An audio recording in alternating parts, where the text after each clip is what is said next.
We're talking today with Larry Fieser, or Fieser? Larry Fieser of Webster Groves, Missouri. The interviewer is James Smither of the Grand Valley State University Veterans History Project. Okay, Larry, start us off with some background on yourself, and to begin with, where and when were you born? Yeah, I was born in St. Louis, 1950. Basically, I was born the day my mother's father died. Okay. Which, for what that's worth. All right. Now, did you grow up there, or did you move around? Yeah, I stayed there my whole life. I stayed in the same house, 100 South Laclede. Okay.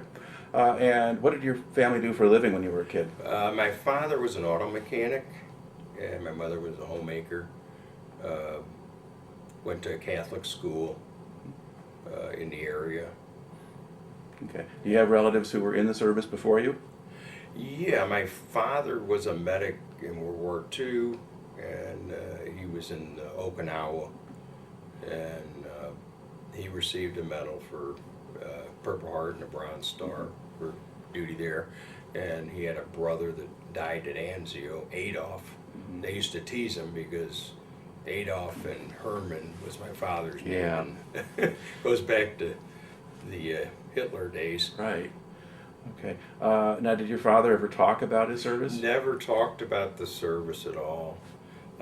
The only thing I knew is that he had some pictures that he had of war experience that my mother did not like, and she protested that he get rid of them. And he apparently never did. Since he's passed now, we've found, my sister discovered that he still has the pictures. All right. Let's see. Now, did you finish high school? Yeah, I went to a Catholic high school, Bishop Dubourg in St. Louis, and then I went into going to Merrimack during the drafting area. What is Merrimack?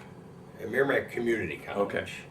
And I did get about, I guess I've got maybe one. I was taking engineering curriculum. I was doing all right. I just didn't understand when I was going to get to drive the train.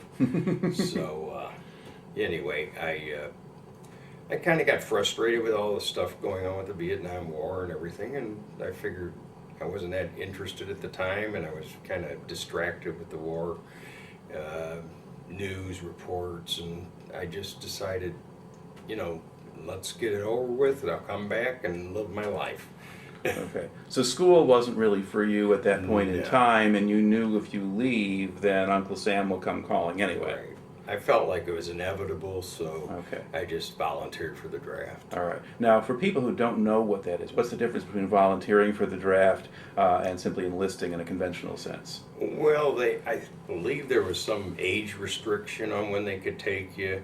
You could get a student deferment and probably stay in school, which a lot of people did. I never bothered to put in for the deferment. So basically, I just decided I went down to the draft board and said, go ahead, and I'm ready to go. Okay. So rather than wait for them to eventually send you the notice, which you figure will happen, you just go ahead and sign up and get it over with. Right, exactly. And the prior year after that, they went to the lottery, and I think my number would have been 2. Yeah. Okay. So you decide, okay, so when is it that you decide to enter the service? Well, it was pretty much toward the end of 68. I was working at Sears, and I just didn't really have any future ambitions at the time, because I had this cloud of Vietnam hanging over my head, and I've seen guys that were, I was aware of what was going on. So I just decided, it's either now or never, and I can't live in limbo. Right.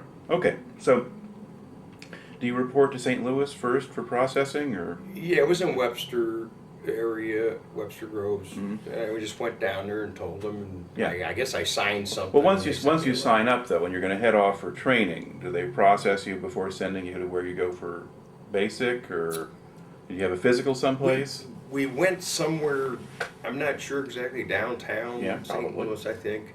And then I remembered doing some test. I know they had some test that you had to go through.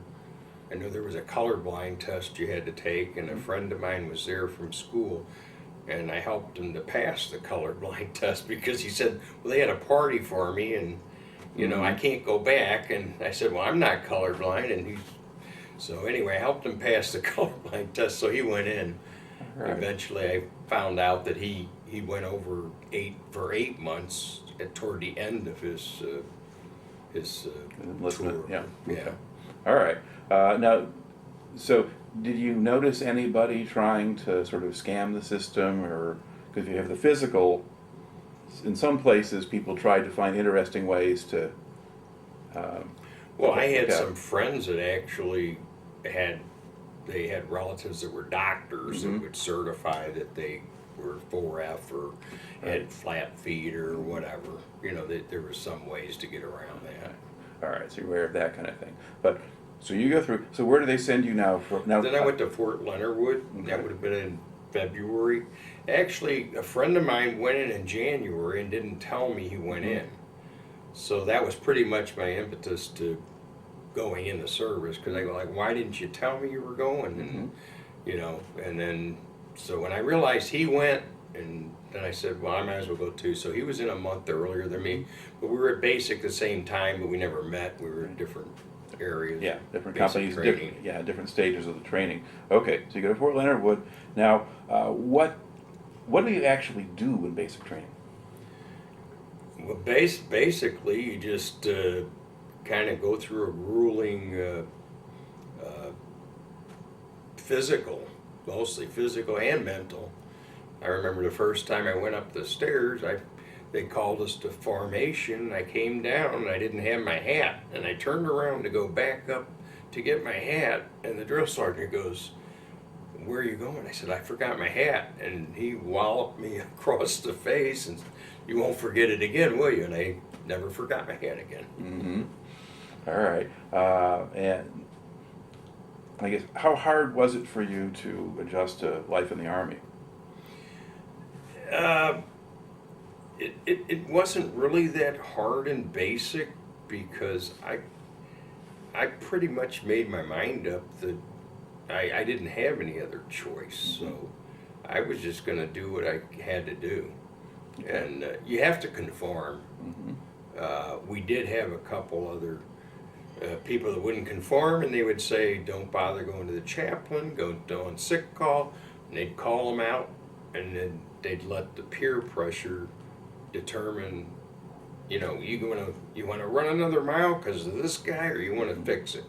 So pretty much they use peer pressure to instill that it's better for all of us to be on the same page. Okay. So you learn to follow orders, you do a lot of physical training. Right. Do you get any weapons training at that point? We got some weapon training, and they had some live fire simulations. In fact, I learned later that a fellow I went to high school with got killed in the live training, but I didn't know about that till recently. Right. Okay. But yeah, not much. I didn't really feel like I got an adequate amount of combat training, or. Right. Yeah. Well, that wasn't really combat training per se, so much as orientation for the Army. If you needed advanced individual training, you'd get more of that if you were going that way. Now, what time of year was it that you were in basic? It would have been like February to April. Okay. So what was the weather like out there? Well, we had one day we got in formation. We called it Little Korea, but got in formation. It was snowing 3 or 4 in the morning. By the end of the day, it was like 70 degrees, and we were taking everything off. We were sweating. It was miserable. All right. Okay. So how long did basic last? 8 weeks. Okay. Now, what happens to you next? Then I was transferred for MOS, which was as a medic, was my MOS, down to Fort Sam Houston, and that was a 10-week advanced training. How did you get that MOS? Did you request it, or was it just assigned? I didn't request it. I assumed aptitude test. A lot of the other tests, I even think maybe they researched prior history of military from maybe my father being a medic, and maybe that had something to do with it, but I really don't know how I was designated Okay, to be so a you didn't mark that off on a No. list someplace. They just No. put you there. Right. All right. And then did your father have a response when he found out you were going to be a medic? No. Okay. All right. So you got that assignment. You go to Fort Sam Houston in Texas now. Describe the training program there. Well, we had a 10-week training, and about half of it was for a combat training, and a lot of it involved, you know, anatomics, you know, stuff that you had to learn. And then about the other 5 weeks would have been like clinical, like if you were in a hospital. So it's pretty much half and half.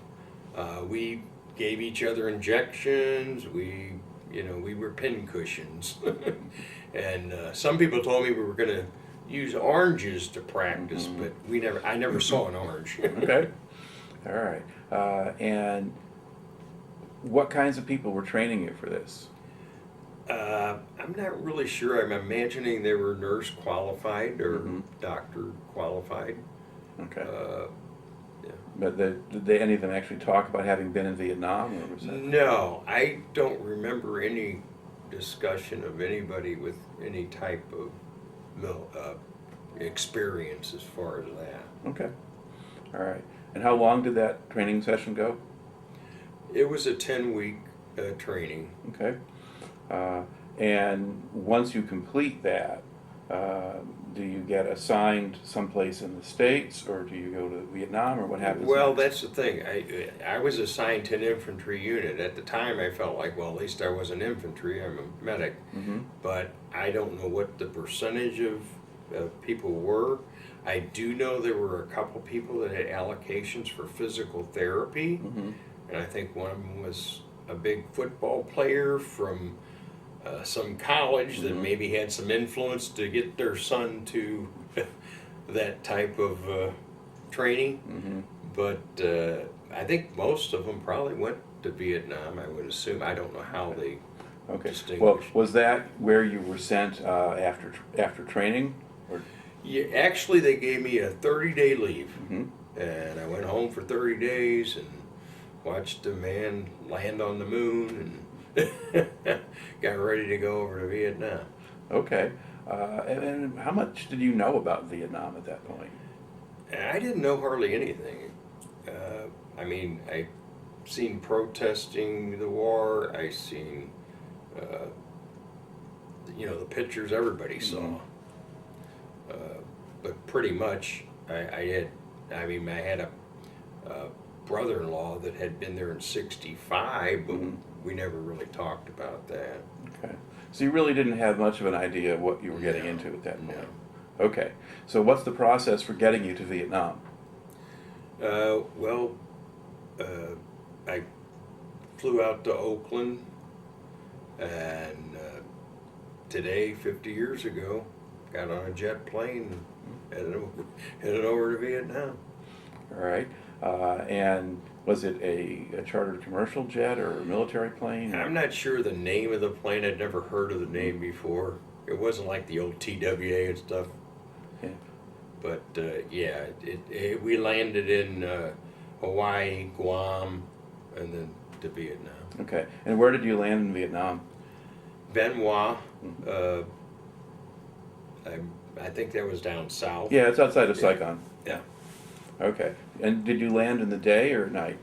I believe it was during the day. Okay. And what's your first impression of Vietnam when you get there? Hot.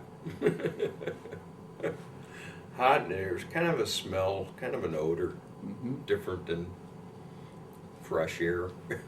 Yeah. That's the two most common responses, the heat and the smell. Okay. When you get off the plane, what do they do with you?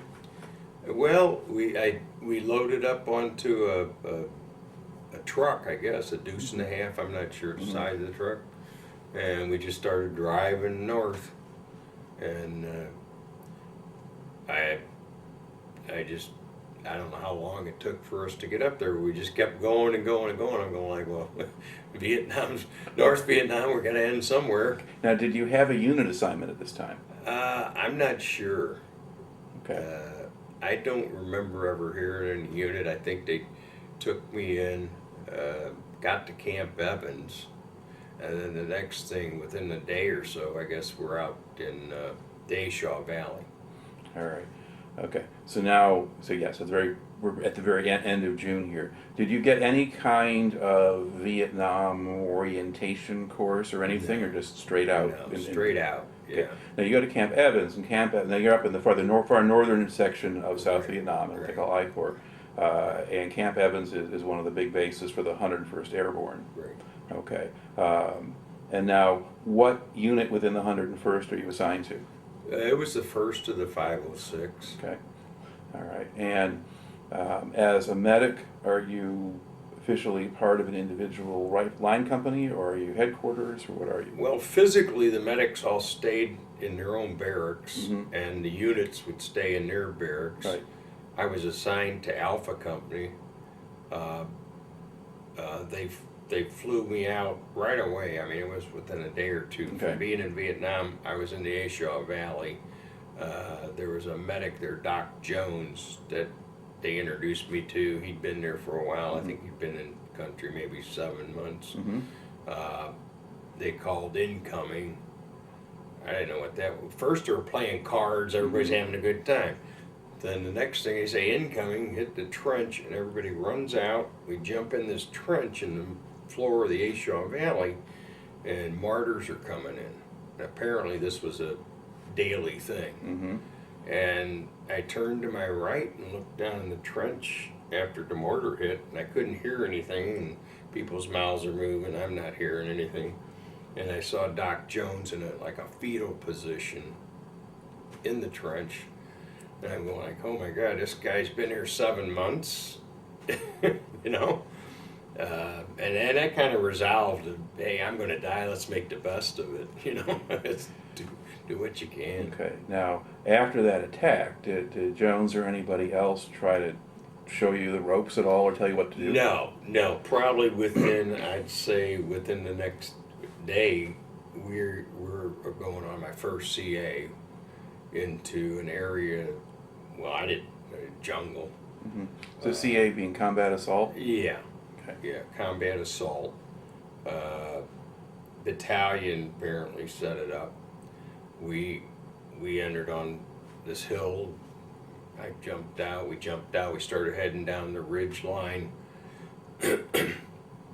They called back, the gunships were saying we see friendlies moving, we see enemy or somebody moving along the ridge line. They called back to the battalion, they asked them, they said, is there any friendlies in the area? They said, no, there's no friendlies. So my first experience was to be shot by a Cobra gunship. Okay. We had 4 guys died, medevaced a few. That's probably the worst experience. And you never want to hear that sound. Yeah. Well, that's just sort of welcome to Vietnam. Yeah. Or something. Okay. So basically, you're on your own. You have to figure out what to do. Yeah, pretty much. It was on the job. I mean, I didn't know what was going on to begin with, and probably nobody else did. I don't know how many people ever got shot by our own gunships, but It happened. yeah.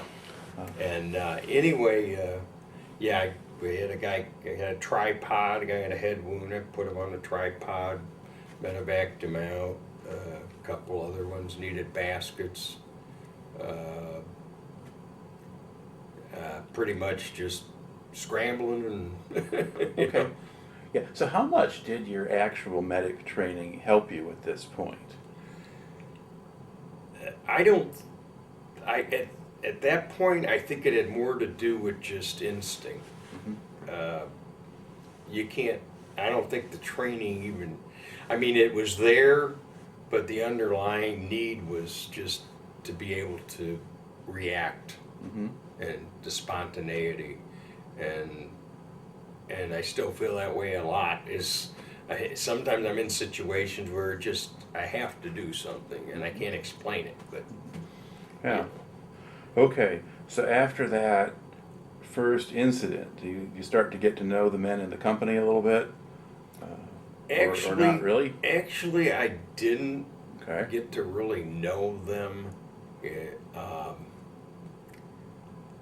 I didn't know. Yeah, I was. It was more or less just a job at the time. I didn't have any feeling. I was pretty much numb from the event at the Okay. time. All right. So were you basically were you a sort of company level medic? So you're Yes, I was with Alpha Company. I was okay. a company. And so would you normally be with the company command post wherever that went, or did you go among the platoons, or? No, I would be assigned to the company. I came in after Hamburger Hill, so most of the unit I was with were half the size of a normal platoon. Right. So we did get to know each other then Mhm. because there was less people to know because Right. it was a smaller unit, and most of them would tell me their stories of Hamburger Hill, and I talk a lot now, but I didn't talk for probably about 6 months in Vietnam. Mhm. I listened. Yeah. All right. Now that you're there, sort of after that initial incident, what kinds of things are you doing over the coming weeks? Well, I did general care for the troops in the field. We'd have rashes, we'd have infections. I carried an 8 bag. I'd erythromycin. I'd experiment doing, would I use erythromycin or tetracycline or a penicillin? Whatever didn't work, I'd try it a few days. If that didn't work, we'd try something else. There was all kinds of different unknowns at the time, so it was more trial and error. And as a medic, I wasn't trained for that either, but I just deciphered, this is the course of action to take in certain cases. Just pretty much, like I said, instinctual. Okay. Now, were you dealing more with kind of tropical disease stuff and? Yeah, we had a thing. Cellulitis was pretty prevalent. They'd get a bruise on their arm, and it would actually develop into a joint where they couldn't move their joints and swell up, and there was like a core in there, and you couldn't. It was painful, they said, but you couldn't get any progress unless you had antibiotics, Mm-hmm. and then you had to kind of debride the area that would form ahead and try to debride that, and then gradually squeeze out the. I mean, it's pretty gross, but anyway, I just had to learn how to do that, and the only way to do that was to follow a certain course that worked. Okay. You just kind of learn those things. So did you observe other medics doing that, or had you had? Yeah, some? we talked. The medics would talk to each other Okay. about experiences with certain things, and we'd share information. We stayed in the same quarters as opposed to being with the unit we were with, and then a lot of that was, the medics benefited from their knowledge that they could share and take back, but the troops didn't really have that kind of relationship they would have with, say, other troops that they're with every day in the field. So it was kind of a different relationship. So how much time are you spending in the field as opposed to on a base camp? Oh, probably my first 6 months, I was probably in the field. I would say all but maybe a week or two, and we'd get Okay. a stand down or something. All right. Now, when you're out in the field, you are right there with the men. I mean, you're close quarters with them. They would see us in, and we'd travel in a line. Mhm. We never were together. We'd keep separation from having multiple injuries if we Right. were hit by a RPG or some kind of attack. So we try to spread out, and that would limit the injuries and damage. So you really weren't right there next to each Right. other like you would normally be. Yeah. And you wouldn't be casually chatting as you're walking No. through the jungle either. No. Yeah. Yeah. And then at night, if you set up a perimeter or whatever, and you're camping out there, are you again kind of all spread out over that area? Yeah, mostly in the field. We didn't set up perimeters. Okay. We would walk a trail on the high ground usually. Then we would get off the trail and set up an ambush from the area below the trail. It was pretty steep, And I learned to find a way to not slide down the hill at night was to put your 2 feet between a tree, and that if your feet would, if you would slide, you would, you know, wake yourself up. And so there was little tricks you learn. You kind of sleep with one ear open. You learn the difference between an animal movement and a human movement. Just things from living on the ground and in the woods, you know, jungle. Okay. And how were you supplied or supported when you were out there? Well, we normally were out maybe, I would say, a week at a time. So we normally had enough supplies to get us that far. Sometimes they'd drop supplies in and we'd stay out. Other times they'd pick us up. We'd extract from one area, drop us in another, and but normally they would resupply us pretty good, actually. Okay, so you go initially. You start in the A Shau Valley, and that's the area where the Hamburger Hill fight had taken. Were things a lot quieter by the time you got there? And was there much fighting going on? It had a certain quietness in the field as opposed to a fire base or anything else, because mostly there wasn't anybody else out there but you, and if there was, it wasn't you were going to engage, you know, something. So you didn't really think you know, it wasn't like a conventional thing where they're coming over the hill, you know, run for the hills or something. But was there much enemy activity at that point? There was, but it was usually like they would have like 3 or 4 people. They never engage us on a massive level like a regiment or a division or any large numbers. And it was usually like a 3 or 4 men group. They would come in, try to create a little havoc, and then disappear into the jungle. So we were really kind of like troubleshooting, but it wasn't really like the battles you would think of in a normal war.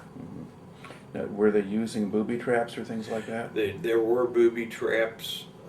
We learned how to walk without, you know, tripping the wires. We didn't look for them. Normally, too, they would not travel the trails usually. We would travel the trails, therefore they knew where to set the booby traps. So okay, because some units in the 101st stayed off of trails, and they would operate, or they would use it if that was the only way to get through somewhere. But that seems to vary from company to company and commander to commander. But when you were with them, using the trails was just the standard. Yeah, we would go on some of the trails. Some of them we'd cut. Most of the time we'd cut our own trails. Okay. And there was less chance of a booby trap because there's no trail. Right. Okay. So when you're talking about using trails, some of those trails are your trails. Oh, yes. And not just the old ones that are already there. Yeah. Yeah. Okay. And you said you were with Alpha Company for about 9 months. Was that right? Well, I would say probably more like about 8 months. Okay. Now you're there. I mean, you get there. It's summer, at least summer over here at that point, kind of July or whatever. Now, does the season change over the course of that time? It seemed like the monsoons kind of at that time kind of kicked in around, I would say, November, December, and then it would run through probably, I would say, till February or March, and then we try to re-enter the area that we were in before the monsoons. Okay, so when the monsoons come in, you guys clear out and go somewhere else? Yeah, being air mobile, the only way to survive was to have choppers and in and out, and that was our biggest problem, was the weather, because we had to leave. We couldn't stay in there without any support, supply support. Okay, so when you pull out of the A Shau, do you just go back to Evans or you go somewhere else? Well, we went to the lowlands, which is kind of outside of Evans, and we did set up ambushes there. There were people that would come in, Viet Cong would come in from the mountains across the lowlands into Phu Bai. They had girlfriends in there, and they would resupply them, and they'd go back out. So we would set up ambushes, and we did have a few ambushes where we found love letters and things from their visit to Phu Bai. So it was pretty much where your enemy was really all around you, and you didn't know where their support was coming from. All right. Now, would you still be in the field or on fire bases in that area, or would you spend a lot of time at Evans? We spent a little time at Evans, but really we were pretty much in the lowlands until we got back into the better weather, and then we'd go right back out into the Back up into the hills and the mountains, yeah. We'd try to get back into the A Shau again, or cut off the Ho Chi Minh Trail, which we were in Laos once, even though it's not on record. Right. Okay. So I'm just kind of following here the course of your career. So when do you think you left the A Shau Valley? Would that have been November or October? Or? Yeah, I'm thinking probably November. Okay. Because we went to Firebase Rakkasan. I spent Christmas there in '69, and Bob Hope was supposed to have a show. They couldn't get us out because the weather was so bad. So I know that was a pretty good monsoon, starting probably with the clouds, and you know. But I remember in November we would look and the sky would be beautiful. We said it's not going to rain today, and 4 o'clock here come the clouds in, and boom, it rained. And that was the beginning of the monsoons, because you know you get daytime would be great until about 4 or 5, and then after that it was like all day long. So. All right. So how do you deal with that much rain? Well, we lived on the ground, so it wasn't easy, and we were wet most of the time. Up in the mountains, sometimes it felt pretty cold, and we'd use C4. We'd light C4. You could take it off back of a Claymore mine, and we would light that, and it would burn, kind of dry our clothes out a little bit. We used it for cooking and other things too, but yeah, it was cold up in the mountains. Okay. Now, as a medic, did you have supplies that you had to keep dry? Yeah, I had an aid bag, and I usually did have most of them wrapped in plastic, just in case. But being in the mountains wasn't as bad as probably being down south in the swamps and areas like that. It was just cold. It wasn't. It was wet from laying on the ground. All right. Now, from the time that you spent with Alpha Company in the field, are there particular events or things that you did that kind of stand out in your memory? When we were in the field, we really didn't. There really wasn't much to do. We were pretty much just going day to day, and it was just so physical. There really wasn't any opportunity to relax. You sleep when you can, because even during the ambushes at night, you're really not getting very much sleep. So it was pretty much, you know, you just think of the next day, think of the next step, and just keep on going. Okay. So how much contact do you think you had with the North Vietnamese? We had a few firefights. And like I said, though, they were limited. They were like maybe four people at a time. I would say most of what we met was maybe 4. And we did have firefights. They would have a search and destroy where they would have a B-52 strike. They would ask us to come in to, you know, explore the damage and think we did something, and they would be waiting for us. Because I guess they figure lightning doesn't strike twice, or maybe this is a psychological way to, you know, for them to fight the war. Yeah. There's a lot of psychological stuff. Of course, and if they observe the Americans have certain patterns, if they're going to send people in to investigate after Right. B-52, they know you're coming. Right. Yeah. Right, and they wanted to demoralize us by thinking, oh, their B-52 strikes don't phase us a bit. So therefore, we would go like, what? I don't want to go search and destroy. All right. Now, when you did that, did you find evidence that the B-52s had been successful? And There was a lot of physical damage. I can't say that I actually witnessed or saw a lot of human Yeah. casualties. Or were there like wrecked bunker complexes or things like that? Yeah, we didn't see much of that. It was devastated. If there were, it was buried. Right. Okay. And when you did get out of the field, what did you do? Well, I didn't get out of the field till about 8 months after Yeah. I'd Well, been I mean, wouldn't there be an occasional day when you'd be someplace Oh, we would else? have occasionally they'd give us a week to go to Eagle Beach Mhm. or in-country R&R Right. stand down. And I believe we had 2 of them that I remember Mhm. where we had a week to just blow off steam. Okay. So would that be in a secure area where you're not? Yeah, it was pretty secure at Eagle Beach. In fact, they made us turn in our weapons, so there was no chance somebody else was gonna, we were gonna have any problem. And then, we'd have some drinks, we'd watch a movie. They had a band, just things kind of where we could all get together and actually kind of relax a little bit and get away from it. Okay. Now, eventually your assignment changes. So once you kind of complete that time you spent with Alpha, did you have an R&R or what came next? Yeah, I went on R&R, and it was almost 8 months into my tour, Mhm. and I was thinking, well, medics normally get out of the field about 8 months, and they'll put them in the rear. Yeah. So I waited as long as I could to take my R&R.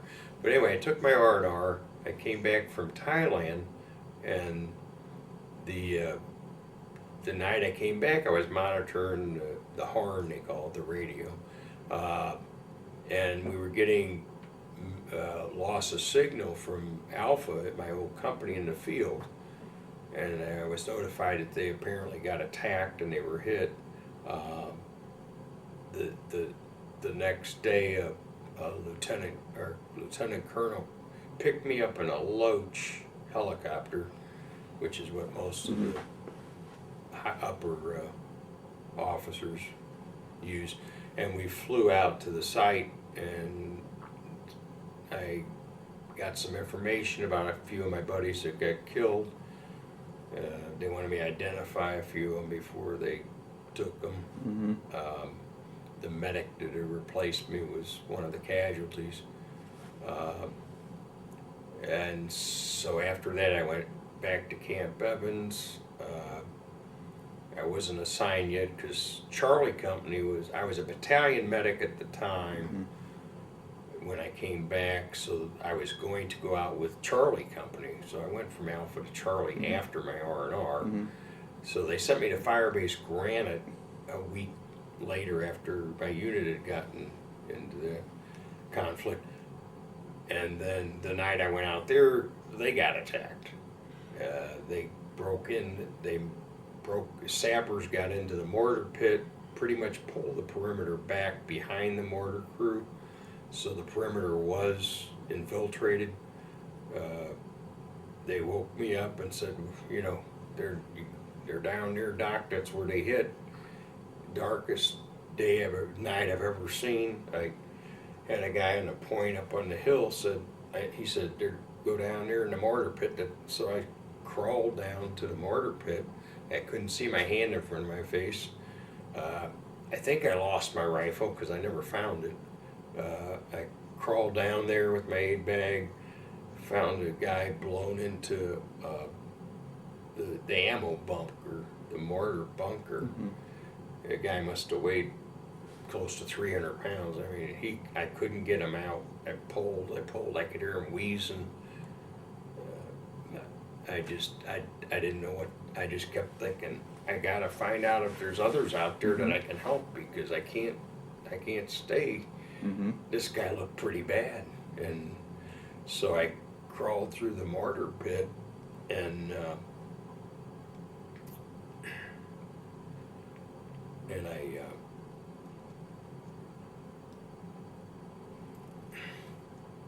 I saw a sapper jump up out of a foxhole about 10 feet from me, and he didn't have any weapons because he was a sapper, which they use dynamite or whatever. never forget the look, and he just ran toward the south end and into the woods. And I was there with no weapon. He had no weapon. Well, it was still pretty dark, wasn't it? It was very dark. I could barely make it out, but I did see the movement. Yeah. And so I turned to go back through the mortar pit, and there was a mortar tube with a decapitated GI's head on the tube. Oh. And that's what got me. And that was the worst. But this is the kind of warfare we were in. It was psychological more than. So basically, the sappers broke in, they killed some people, and did they blow things up? Did they cause sample charges? They basically just wanted to disrupt the perimeter, and then they had an NVA regiment out there that was, if things worked the way they wanted, would overrun the base. Okay. They did shoot rocket-propelled grenades and everything in from the low. It was actually a lower end of the fire base, so it was more susceptible to attack. And I was originally up on the upper end with the artillery, so I had to come all the way down around there. Okay. Now, were there other American GIs in there chasing the enemy out, or did you have no idea what anyone else was doing? Yeah, I did not know. I've read other articles of other medics that were on the base at the time, and I think the same medic had already been there earlier when the guy in the mortar pit was injured, and his description of it was he got blasted into he was there before that happened, and he got blasted into the pit. So we probably were cross tracks as medics in the same area. Okay. But basically, the enemy, so they broke in, but then the regiment didn't attack? No, apparently we pulled the perimeter back, and apparently it was secure. I mean, we did get gun support, we did get artillery support from other areas, so they must have made a decision that we created enough problems, and okay. It's in their regard, they would rather just disrupt and wound than to really overrun a base, because they can come back and do it tomorrow. Yeah. They know where we're going to be. Okay. Yeah, so you kind of you come back from R&R, and things are a whole lot different than you thought they were going to be when you came back from R&R. Yeah. Now, having now joined, then basically, do you stay with, this is Charlie Company now, do you stay with them for the rest of the tour? Yeah, I stayed with Charlie Company, and we had a commanding officer, Zippo, so basically Charlie Company was designated as the battalion company. That's who I was assigned to, which was the battalion commander's company, which is Charlie Company. And so we humped around, I probably humped around for another month or a month and a half with Zippo, which he'd been there for 3 tours. He was more gung-ho than most. And he basically said, we're still at war. Now, did he know his job? You're right. Okay. So he would push you, but he wasn't doing things that were stupid? No. And he said in the field, you can do what you want in the field. When you get back in the rear, you're shaving, you're going to look like soldiers, you're going to act like soldiers. So he had a different philosophy than most of the companies I had been with, especially Alphabet, and a totally different approach to fighting. And he didn't care if it was right or wrong. He says, that's what we do. He said, what are you going to do if you see him? You kill him, All right. Now, while you were with that company after the attack on Granite, did you get into much by way of firefights, or was it still the same kind of patrolling? No, most of the firefights were earlier in my tour. Yeah. After that, we didn't experience firefights. It seemed like it did change to where it was more attacks on the fire base. It was more, they had really, I think they had really sent more troops, more organized regiments than the original fighting, where it was more hit and run. and that's when it started getting more where they zeroed in on, they knew where we were, and they zeroed in and decided, since we had already declared that we were ending the war, that, you know, there was no reason for them to not take advantage of it. And so they attacked. But they're attacking. They were more aggressive. They attacked on a more of a massive scale. Okay. But if you're out now in the Ripcord campaign itself, the companies of 2506 and some of the other ones that are sent to support them, as they were patrolling the area right around that fire base, they were getting into more and more trouble at times and coming under attack. So where was your company operating?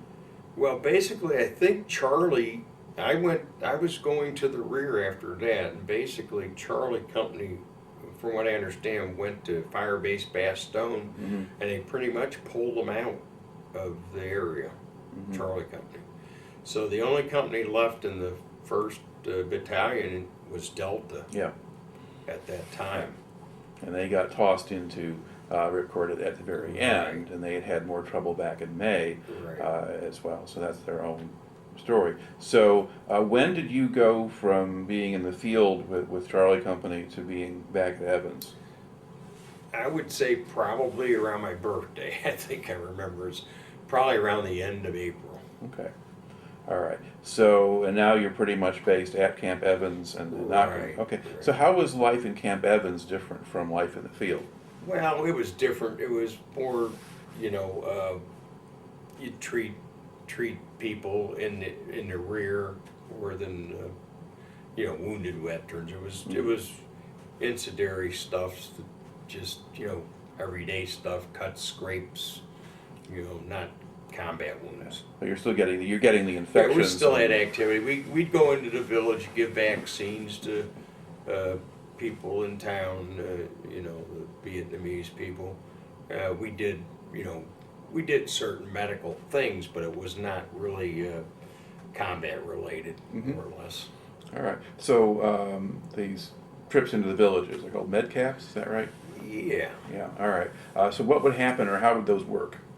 Well, we would go into the village, and they coordinated with, I guess, the village people and saying, we have vaccines for this, things that will help your, you know, the children and stuff.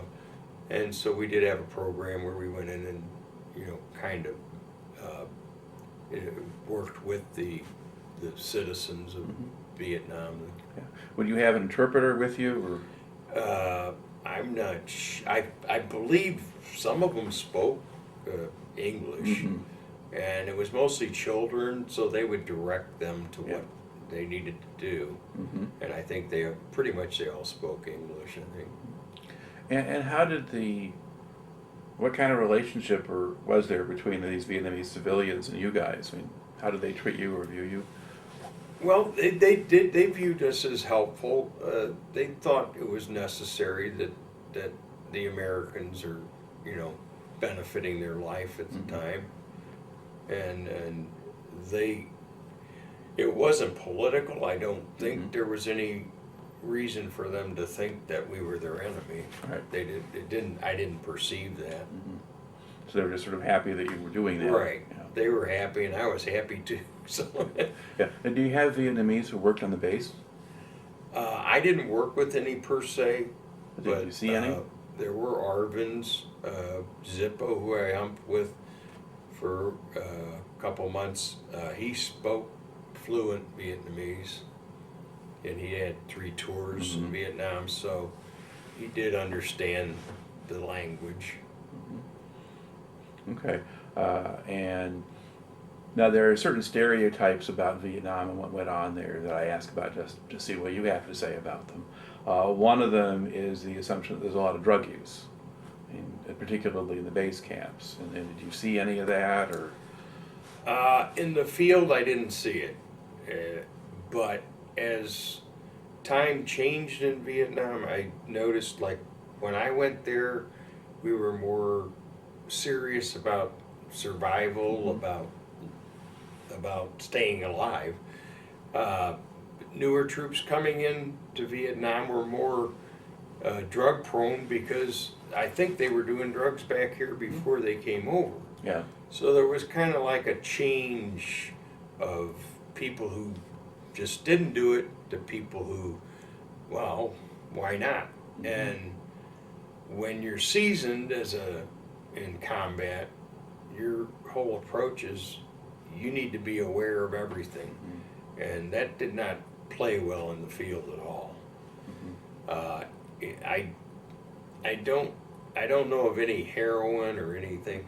I know there was drugs around from the French had left these Mm-hmm. pharmacies, Mm-hmm. and I was told that even some of the Americans didn't know what some of these drugs were, and there was some experimentation in the rear on certain drugs, and we did have some casualties from certain drugs. They just didn't wake up the next morning. Yeah. So I can't say there wasn't in the rear, and I would be considering that Camp Evans. But on fire bases and in the field, Yeah. I didn't see it with the troops I was with. Okay. And the other area that comes up a lot is sort of race relations and racial tensions. And again, you have stories about, gangs of black soldiers together on the bases and all of this kind of stuff. Did you see any evidence of division there? That kind of changed a little bit too, because when I was first there, you didn't hear as much of this black power Mm-hmm. thing that was going on with the social change that was going on at home. Some of my best friends over there were African American. Mm-hmm. The guy from Hamburger Hill, is from East St. Louis, which is near my house. Mm-hmm. He's the one that showed me how to read a map and was teaching me all these things he learned from Hamburger Hill. And it didn't seem like it was in his frame. He didn't seem that way. But there was always the underlying feeling that they did feel like maybe they were more powerful together. Mm-hmm. But as far as me being a medic, they didn't look at me by color, and I didn't look at them by color. And to me, it's everybody's blood is the same. All right. Okay. So now you are on Camp Evans then, sort of in July of 1970, and that's when the Ripcord campaign itself is coming to a climax. The fire base is under siege, and eventually it's evacuated. But it's not your unit that's there. So how much of that were you even aware of while it was going on? Well, in fact, I wasn't aware too much until, I think it was in July when it all started. And we would get little tidbits of information that's going on out there. And it seemed like, week after week, it seemed to become more horrific. Mm-hmm. All of a sudden, oh, they had this happen, and they had this happen. And then I was like within a week or so of going home. And that's when I learned that Ranger was killed, and a medic that I knew had gotten killed, and that they used CS gas, and every time I'd get information, it kind of filtered down. I don't know who was relaying it, but you did have a rumor mill of sort that everybody seemed to know what was going on. Okay. Now explain who Ranger was. Ranger was, he was a commanding officer at Delta, 1st of the 506, and he had come out to the field when I was with Zippo, and he came out for about a week in the field with us. And Zippo was trying to mentor him to know that he was going to take command somewhere, somehow, at some time. Ranger is very intelligent. He didn't have the experience that Zippo had from 3 tours, and he didn't speak Vietnamese as far as I know. But Zippo was trying to mentor him. Zippo also felt that he wasn't ready to take command, and he did question a lot, because Zippo realized you have to fight back to the superior support, or you're not going to get it. And if you say, oh, they're not giving me what I want, you got to find a way to get it. He didn't feel Ranger had the ability or the seasoning are the relationship to tell the higher ups that this is mandatory, this is not, up to you. And what about cases where the orders you're getting are bad? If you're ordered to do something is stupid, would Zippo push back with that? Oh, Zippo pushed back. Zippo would do what he wanted to do. Mm-hmm. And Zippo was kind of like a maverick. He made up his mind a long time ago. He almost had like a sense of like he hated authority unless it was him. Mm-hmm. He would talk back to these guys and say, "I'm here, you're not. I need this support." Mm-hmm. And he ruffled people's feathers. Yeah. Maybe why he was still a captain. Oh yeah. All right. Okay, so it's a difference. But you knew him from then, and Workman is killed actually at the end of the Ripcord campaign. Right. Yeah. And all of that, and the company gets shot up pretty bad in the process. Okay, so there's little bits and pieces of things that you're aware of going, and then right after that, your tour is up. Right. So then the long flight home with all these images of Ripcord in my mind, and I mean, it just played over and over. Long flight. The guilt of not, why me? Why am I going home and Mm-hmm. you're not? And it all came over me, and then 24 hours later, you're home eating with your family, and after a year, All right. living like an animal. Okay. So where did you land in the States? Where did you arrive? We came in Fort Lewis, Washington. Yeah. Okay. And what did they do with you once you arrived there? What's the process? I think we processed got uniforms, because Mm-hmm. the ones we had, we didn't have any Class A's anymore. So we got fitted for uniforms, our boots, got resupplied Mm-hmm. with their gear, and then basically we just flew right home. There was no debriefing, there was no discussion, there was no... Right. Yeah. Did you have any trouble with protesters on the way home, or was it quiet? I didn't have any that I knew about. I really didn't know there was much change until I was eating dinner with my family. Then I realized that I kept thinking they've all changed. Mm-hmm. But I realized it was me because my vocabulary shrunk to about 12 words, and Mm-hmm. half of them were obscene. So. Okay. Yeah. So you had to kind of learn to kind of correct yourself. Did you have other ways in which your behavior had changed, or was there stuff that you had to readjust?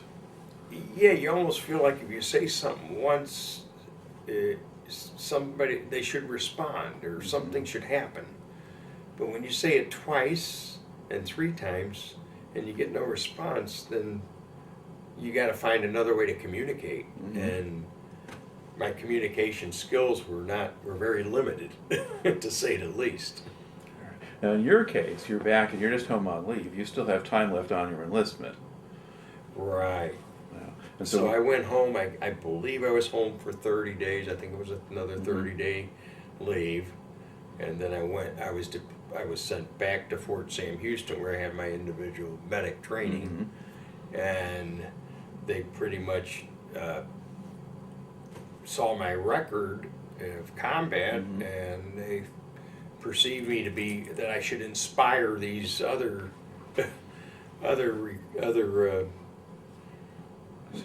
men to live up to certain expectations or something. So what did they have you do? Well, basically they invented a job for me to be a secretary, because I knew some typing. I did typing in high school. And to type reports, they pretty much fabricated a job for me because they were trying to be nice, I guess, and make coffee for the first sergeant, and So I pretty much just hung out with the guys at the motor pool because they were more interesting. So you didn't really have a whole lot to do? No, I just ghosted pretty much. We had to go on a couple bivouacs, and then they're asking me to, show these guys what you do. I said, this this is a joke. I said, this is not, this is camping. I did this in the Boy Scouts, you know. And so I was just kind of disinterested. So you weren't really going out of your way to impart your knowledge No, or no. whatever. I just wanted to stay out of trouble and get out. Okay. That's all. So how long did you stay there? It would have been about 5 months. I got out a month early to go on a GI Bill back to college. Okay. Now, did the Army make any effort to get you to stay? No, they really didn't. They gave me a bunch of fillings in my mouth. That was pretty much all I got before I was discharged, you know. Right. After not brushing your teeth and leaving in the field, I had a few cavities. But outside of that, they really didn't pursue trying to keep me in. Okay. All right. So you get out. Where do you go to school? I went to Merrimack Community College, and I had a few credits already from before. Right. And so I just tried to resume that. Mainly, I just did it to get out early. Right. Okay. And then I went on to I got a job at the VA working on a psychiatric ward. I worked there for about 6 years. I was a male ward secretary, the first male ward secretary they had, and we would, you know, work with the nurse and the doctor and the social worker and the psychologist. Most of the guys were institutionalized. The World War II guys, they had the medical thing had always been to take care of them rather than trying to put them back out in society. Most of the Vietnam vets that came through wouldn't stay more than a week, and they'd say this, no, you know, they were resistant to being around seriously mentally ill people, you know. And at the time, I'm assuming they didn't knew what PTSD was. Right. So, I mean, and did you have a lot of contact with the patients at that place? Or? Yeah, I did. I started a team approach where I put a sheet on the bulletin board in the hall, and I. All right. Now you were explaining that you were working as a ward secretary for sort of mental patients for the VA. So, and you were talking about creating teams. So explain that. Yeah, I created the team approach where I realized a lot of these patients hadn't seen the doctor in like 5 years. They just wander around and, you know, they have problems.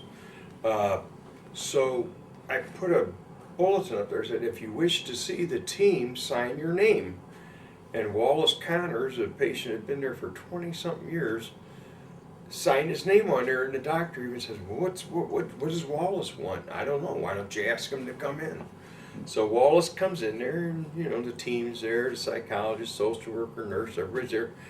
And doctor asked Wallace, what's going on? He goes, I just wanted to see if there was still somebody here.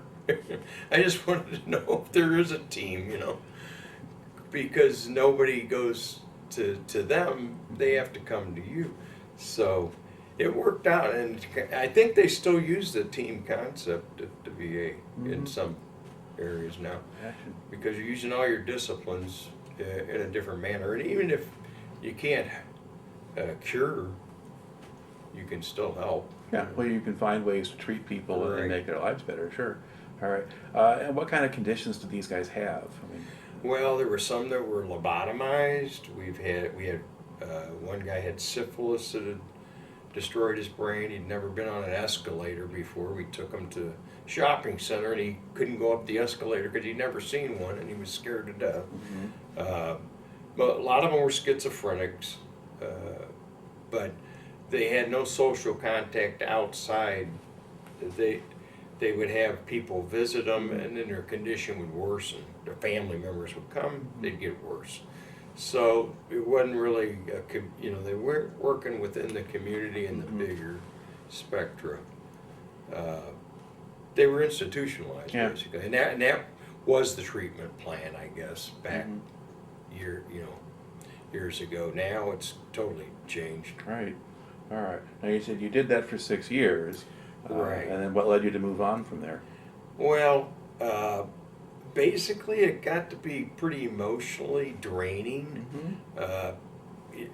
You go to work and then you're same condition, same person. You don't see them changing. That's what they're going to be for 20 years, so you don't really see, and I didn't really feel like I was getting the gratification of I'm helping. Yeah. And so I pretty much just lost interest, plus emotionally, like I said, it was just, I think if somebody works in that profession, 6 months there, move them somewhere for 6 months and, give them a little break, because day after day you get too invested. Okay, so what did you do after that? Well, I bought a house, got married, had a child, bought a house, and the guy that I bought did my homeowner's insurance told me, he said, hey, you talk a lot, you might be a good insurance guy. So I went on to sell insurance for about 20 years. I worked with farmers for 10 years. I was with Prudential, Metropolitan. I had a brokerage for about 5 years. And then again, I kind of got bored, and I just said, I just want to physically do a job without having to have, the mental responsibility. I just, let me work, let me go home, let me forget about work. So then I worked for Target for 21 years in the stockroom, and the physical work, I loved it. The physical work helped me mentally. I almost pushed myself to the level of, I like working, but but it never ends. You still have the mental relationship things. So you never really. I found out you never really get rid of that mental, emotional, or lack of. Yeah. I mean, have you ever been diagnosed with PTSD, or figure you got pieces of it? Yeah, I went to the VA in 2013, and I saw a psychologist, and she was like 9 months pregnant, and I said, I don't know, but I think I have ADHD, ADD, I don't know what I got. And she asked me, she said, you really don't care about anybody, do you? And I said, right now I don't care about you. And she said, there's nothing wrong with you. So I went another 2 years without doing anything, and then I finally realized I do have a problem. My second wife, I mean, she told me she'd had to live with me, and I probably wouldn't be here without her. But I did finally get some help. I went in a group program, and at the time I still had never put in a claim. I put in 10% for my hearing from when I believe I lost it when Doc Jones was in the trench and the mortar hit. But they denied that. But I went to a class, stress management class, and that was helping me learn different ways, and I'd be with other guys that had similar problems, and it did help. And I did some meditation, and I tried to wrap my head around it. And a doctor told me, he says, you need to visit people that are like you. You need to go to reunions. You need to tell your story. And so I've been working on that. Then I broke my ribs. I fell and broke my ribs, and then I was, for 6 weeks, I couldn't do anything. Went to the doctor for my normal checkup. They said I had diabetes. Well, I had already realized I had Agent Orange, but it wasn't on the list. Nothing I had was on the list. The itching in my legs, the breaking out in hives. I mean, all that Agent Orange stuff wasn't even on the radar as far as the VA. So once I got that, I said, oh, yeah, good, I'm going to file an Agent Orange claim. So they gave me 10% for having diabetes. And then they said, well, if, I wasn't on any medicine, I was trying to control it with diet and exercise. So then gradually I got to where I have to take medicine. So they bumped it up to 30%. Still hadn't put in any claim. I was in the group and talking, and they said, "You haven't put in for a PTSD." I said, "I feel validated with the Agent Orange." And they said, "Well, you should put in for the PTSD." And I'm going like, well, and I know everybody's accepted me in my family that mean anything. Yeah. So I just figure, I'm just happy to be healthy as I am. So, but then I finally did realize, yeah, I have it.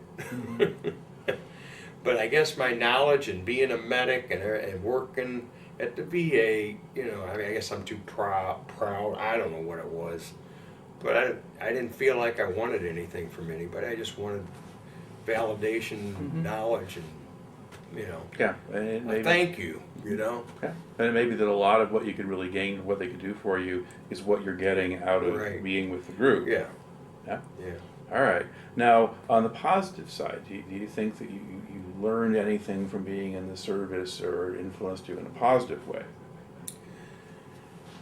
Yeah, I think I learned there's more important things than money. There's more important things than your job. There's more important things in life, and it's not worth sweating the little stuff. And I've also gotten to where I'm finally realizing that I don't need to convince myself anymore. I mean, I other people can say whatever they want. It doesn't matter if I don't feel it. And I gotta start feeling, And unless I believe I still have something inside to feel, and I don't want to be numb anymore. I want to express myself and know that I don't have to defend myself. All right. Well, you do a good job of telling your story, and it's certainly an interesting one. So I'd just like to thank you very much for taking the time to share it today. Okay. Appreciate it.